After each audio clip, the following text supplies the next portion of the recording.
All right, so I want to welcome everybody to Pick Up Game University. We're gonna run through some video on tax loopholes that the rich don't want you to know.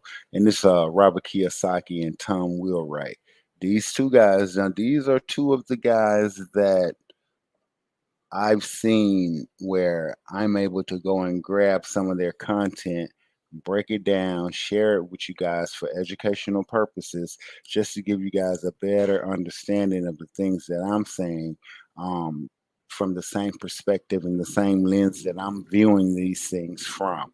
And these guys, they're on point. There are very few people on the internet that sharing information like this, but they're still not sharing it in a way that the average person can understand, right? So they're not really saying it like I'm saying it.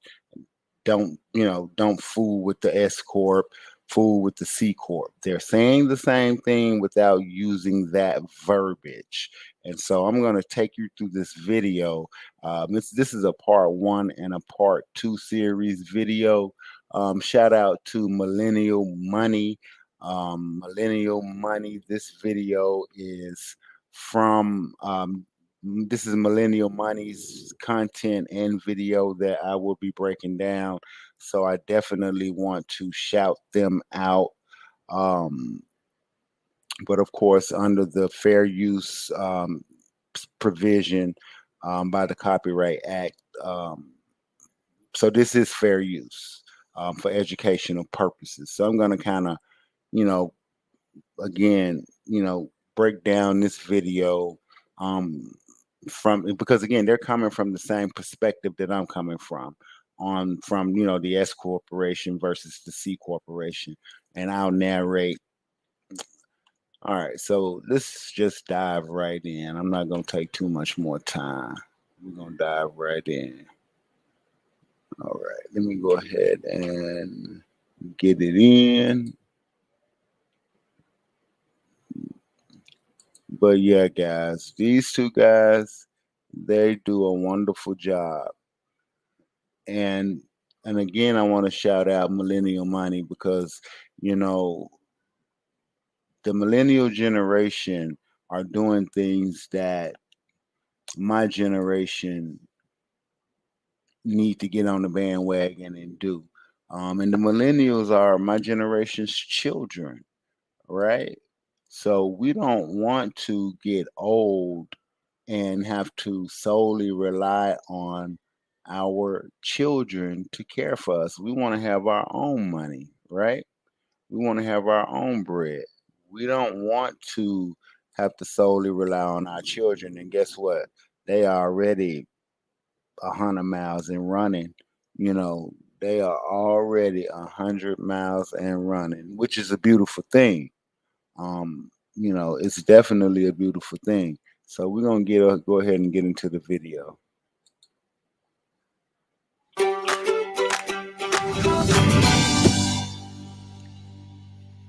Hey guys, welcome to Advanced Lessons in Millennial Money, featuring Robert Kiyosaki. I'm Alexandra Gonzalez. In this two-part episode, I got a chance to speak with Robert and his tax advisor, Tom Wheelwright. Tom has been a CPA for 34 years and has an extensive background in accounting and education. We're lucky that he joined us for this important lesson on taxes. To all of our subscribers, keep an eye out for the release of part 2 coming in the next few weeks. And if you aren't a subscriber, click the button now to get notified. One of the things Robert and many of the wealthy talk about is how they don't pay taxes. And I asked Robert and Tom to clarify what they mean. I want to know, and I'm sure all our viewers want to know, how is it that you guys don't pay taxes? Legally. You can always do it as a crook, but we don't want you to do that, right, Tom? That's right. So the question is, how do the rich not pay taxes? Okay. The multi-step process, let's start with this one first, keep it small, is here you go to school, get a job, you become an employee, but you learn nothing about taxes. Then you become a little entrepreneur. You start your little falafel shop business or whatever you start, right? So self-employed, small business. And then you have big business, 500 employees or more, or I for an investor. So Tom, how much tax do Okay, so just let me, and again, I'm going to narrate and I'm going to interject so I can show you the correlation between the S corporation and the C corporation. So over here on the left, where he wrote the E for employee and the S for small business, right? So that's, let's just say you doing your thing and you start your little side hustle and you turn it into a business and you go and you form your LLC, right? And if you leave your LLC in its default status, it is a sole proprietorship, meaning everything that comes through the LLC flows through to you and you pay it on your personal taxes. All right. So that's the E side. That's the E and the S for the small business. And even if you elect for your LLC to become an S Corp, right, which is what a lot of these guys are promoting. Hey, let your LLC pay its taxes as a S Corp. If you do that, again, you're still on this left side because you are the taxpayer. With the S Corp, as I always tell you, it's just a fancy version of yourself. That's it, because all of the income from the S Corp, it also flows through to you. All right. So again, I'm going to keep you on task. Now, the left side, where he has the B and he said big business, right? 500 employees or more, right? That's a tad bit deceptive because, again, guys, all of this information related to the C corporation, it's esoteric information, basically meaning that this is information that the common citizen does not know, nor are they supposed to know. So he's talking in code here. All right. And you're going to see, and I'm going to point it out, and I'm going to revert you back to the very beginning to where he just said that this side over here is for those with 500 employees or more. But it can be just one person. That right side can just be one person.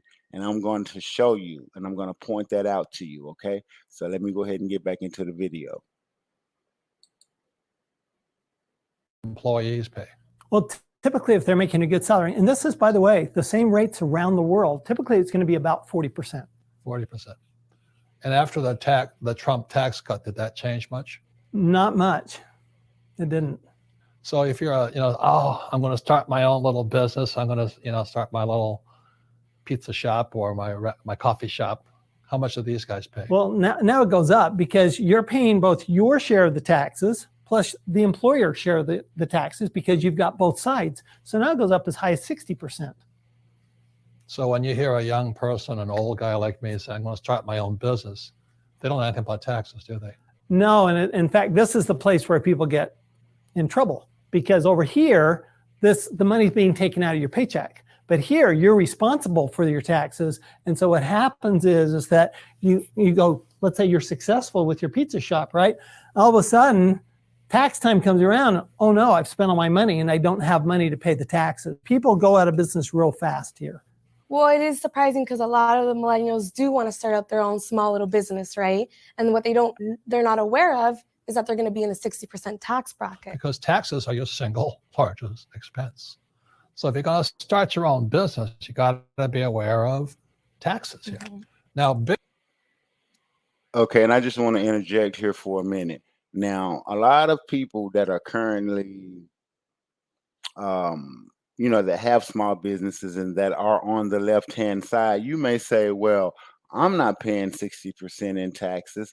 Of course you're not, because you're taking advantage of the deductions that are available. So the way that they're delivering this content right now, that's minus the deductions and all of that. Okay. So keep in mind, just like on the left-hand side, on the individual side, you get a lot of deductions. You do get deductions. You probably can get it down to maybe 30%, 32%, right? But on the right-hand side, he's going to tell you the percentage there, but you also have to keep in mind that you also have all of the same deductions. And we're going to, and the whole process of this part 1 and part 2 series video is to show you how these guys are, their interpretation of paying no taxes. All right, which is the, again, with the right tax planning, all right, you can get there, and these guys are going to show you.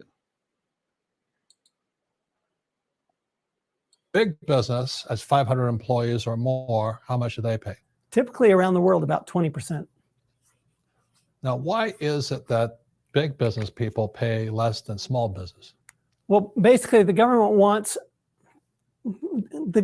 us to do certain things, and they'll give us incentives if we do them. And what they want is they want employment. So they want to create employment because that creates stability in the country. Jobs, right?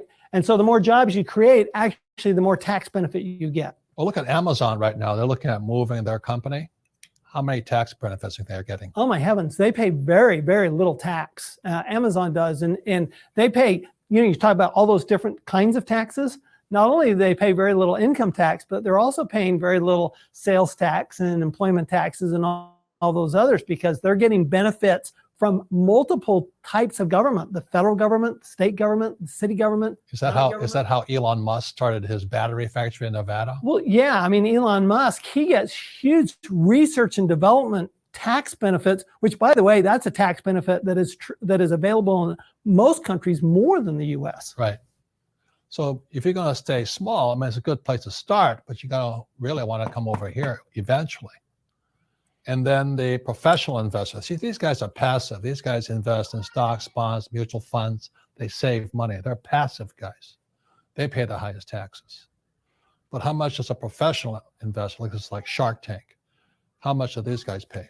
So they can pay as little as 0%. Right. They can actually completely eliminate their tax. One of the biggest misconceptions out there regarding taxes is that tax breaks are only given to the wealthy. Robert had a great answer for this. Let's take a listen. Well, Okay, and also I want to interject here because this is where I say it all the time. These things are available to sole members, to one individual. One person can run a C corporation here in this country. But when they give out this information, they give it out in a mixed way where if you don't know for certain, then you're going to stay on the left-hand side. But I'm here to bring it to the people. Just like she's here to bring it to the millennials, I'm here to bring it to the people as well, to my generation and to my people, So let's go. I think this is actually a very interesting topic for our audience because of the fact that a lot of the people complain that the only people who get tax benefits are the wealthy. And I think it's also because, like you said, it's a series of incentives of what the government wants you to do. And that's a mistake. It's not the wealthy. You see a lot of wealthy people here. Let's say I'm a CEO of a company, I make $1 million a year, I still pay 40% tax. And I could be a doctor or a lawyer, and I could make $1 million a year, I'm still paying 60% tax. See, it's not what you do, it's your mindset in the quadrant here. So this is my poor dad, this is my rich dad. So which one do you want to be, In this clip, Tom goes on to explain the difference between the rich and the poor. It's the difference between the rich and the poor is how do they use taxes to their benefit? If you look over here, you ask about the big business. Well, that's employment, right? But investors, why do professional investors get benefits? Well, because the government wants housing. They want commercial projects built. They want energy done. That's an Elon Musk, right? Want food. They want technology. They want food, agriculture. So all of those things that the government's trying to incentivize people to put their money someplace, they really want them to put it over here. And if you put it over here, these are pretty much consumers. These are consuming the money. And the government, what they really want is they want all the producers over here. Yeah. I had a friend who started off, he never went to school, but I think his grandma gave him 10 chickens. And they were producing 10 eggs a day. And by the time he retired, he was producing 10 million eggs a day. You get tax breaks for that? An enormous tax breaks, because every dollar you reinvest in your business, you get a tax break for. Robert then goes into another lesson from his rich dad. And for all of you entrepreneurs, you might want to pay attention. Let's see what he said. Okay, so real quick, if you notice at the end, the very last thing at the end of that clip, he said that for every dollar you reinvest into your business, you get a tax break for it, right? So you know how you always hear people say, oh, if you're a C corporation, then you're going to get double taxed, right? So one of the tax planning or tax strategies that are used by the wealthy is they will reinvest the money, reinvest the profits. Instead of paying themselves, they'll retain the money within the corporation and then they will reinvest, right? And I know a lot of you may say, well, I want to pay myself. I want to pay myself. There are so many deductions and incentives, for you that there's really no need to pay yourself per se. You could pay yourself a minimal, deal, but then, yeah, you're going to be taxed on it. But there are other ways that you can live and all of that and still retain your money within the company without having to pay yourself. All right. So the other thing that my rich dad taught me, which is this here, is since I was not a very good student in school, he just says, remember the McDonald's formula. So the reason I talk about this McDonald's formula, this is Ray Kroc. If you saw the movie Founder, he says it right in the movie. The purpose of McDonald's business is not hamburgers. Everybody thinks it's hamburgers. McDonald's business is to buy real estate. You see, a hamburger stand produces so much income, it can afford the real estate. Well, the average guy, graduating from school with their MBA or PhD, they go, well, how come I can't do that? Well, because you're over here. So McDonald's did this here.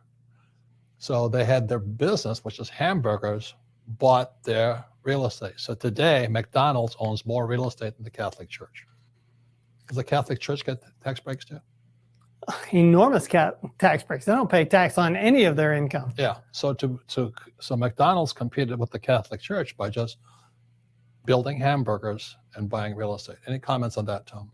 Well, the great thing is you don't have to be huge to do this, right? I mean, you can do it with your startup business, your online business, right? You guys are doing all those online businesses. You could do it from here to here. The tax laws ultimately. Okay, real quick, pay attention.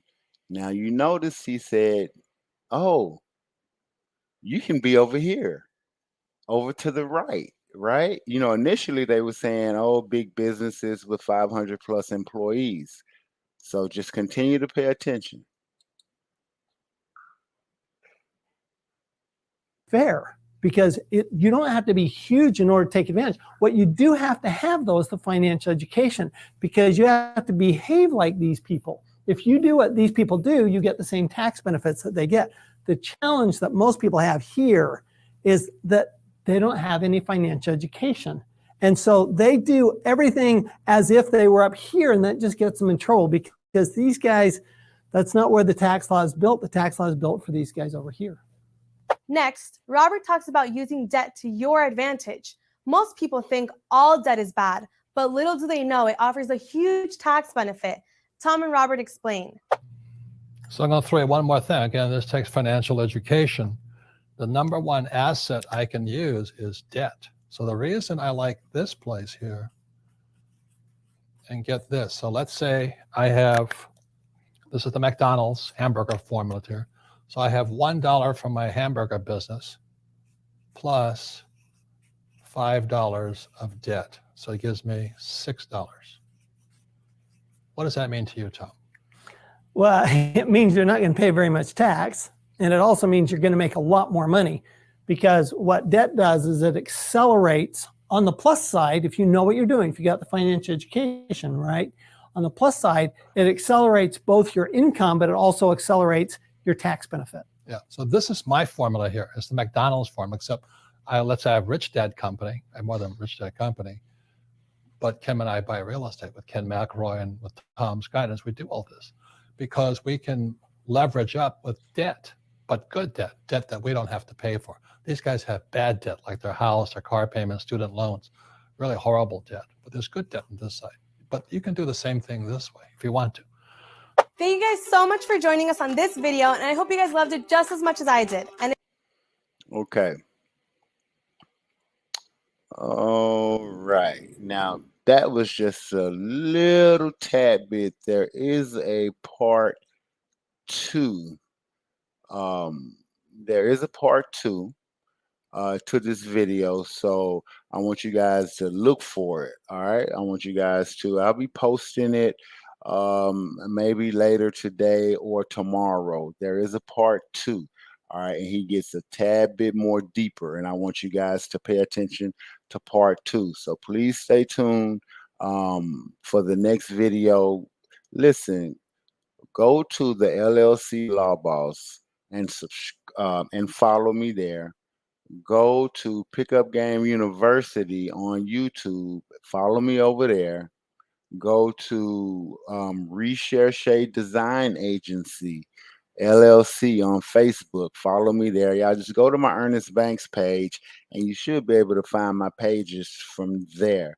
But go subscribe, go follow me on every page and channel that I have, because I'm going to be sharing a whole lot of pertinent information. I'm going to be dropping a whole lot of gems, a whole lot of jewels. I'm going to show you guys how you've been tricked into remaining a sole prop.